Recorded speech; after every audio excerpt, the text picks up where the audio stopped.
ایک یہ بچی نے کویسچن کیا کہ ان کی نئی نئی شادی ہوئی ہے اور ابھی 1 سال ہوا ہے. یہ کہتی ہیں جو میرے پاس زیور ہے اس پہ تقریباً 1 سال گزر گیا ہے اور وہ اتنا زیور ہے کہ جو نصاب کے برابر یعنی 7.5 تولہ سونا یا اس سے زیادہ ہے.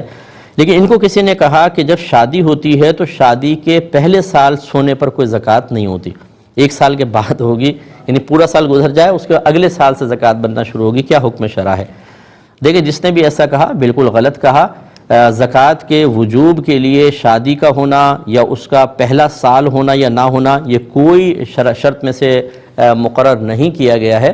لہٰذا اگر بچی یقینی سی بات ہے کہ بالغہ ہی ہوگی، بعض اوقات نابالغ کا نکاح بھی کر دیتے ہیں تو اس پہ تو خیر اس کی زکوٰۃ نہیں بنے گی، لیکن اگر بالغہ بچی ہے اور اس کے مال پر جو اس کی ملکیت میں آیا ہے سونا ہے یا چاندی ہے اس پر سال گزر گیا ہے تو چاہے شادی کا پہلا سال ہی کیوں نہ ہو تو بہرحال زکوٰۃ واجب ہوگی. اور میں بارہا آپ کو یہ تنبیہ کرتا رہتا ہوں کہ اس قسم کا غلط مسئلہ بتانا یہ گناہ کبیرہ ہوتا ہے. جب تک نہ معلوم ہو تو خاموش رہیں، تباہ آزمائی نہ کریں. اب اگر یہ بچی زکوٰۃ ادا نہ کرتی اس کی بات سن کر تو بچی تو الگ گناہ گار ہوتی کہ ان کو فرض تھا علم سیکھنا، نہیں سیکھا اور صحیح شخص سے رجوع نہیں کیا، لیکن اس شخص نے ان کو بھی گناہ میں مبتلا کیا، خود بھی گناہ گار ہوا اور غلط مسئلہ بتایا.